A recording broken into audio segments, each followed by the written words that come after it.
Tak pre nás to bol dôležitý zápas po 2 prehrách vonku. Hrali sme v novej hale, boli tu rôzne ceremonie, na to sme nabadali hráčov, aby sa koncentrovali na tých 60 minút práce, aby sa nechali ovplyvniť tými bočnými vplyvmi. Prvá tretina bola z našej strany dobrá, len bola prerušená, alebo taká ovplyvnená trošku tými našimi 3 vylúčeniami, kde sa hostia dostali do tlaku a my sme v podstate neboli v hre, ale bolo dôležité, že sme tie oslabenia ustáli. Od druhej tretine sa to zlepšilo z našej strany. Defenzívne proste nepúšťali sme ich do nejakých protiútokov, v čom sú naozaj silní. Tým Jihlavy je v tomto silný a myslím, že druhú, tretiu tretinu sme boli lepším týmom, že sme boli aktívnejší vpredu a boli sme dobre defenzívne. Vyhrávali sme súboje a hrali sme jednoduchšie ako v predošlých zápasoch.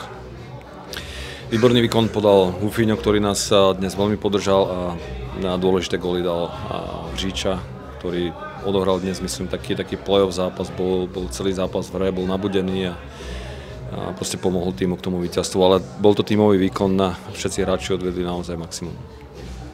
Už po príchode, keď sme prišli, tak je vidieť, že ešte nie je úplne dokončená, že ešte majú veľa práce, ale tá arena je, že musím povedať, že wow, že nádherná a naozaj s tou kapacitou okolo tých 5-6 tisíc divákov je to absolútne dostačujúce a dizajnovo, funkčne naozaj krásna arena, bodaj by bolo takých aren v Česku, na Slovensku viacej.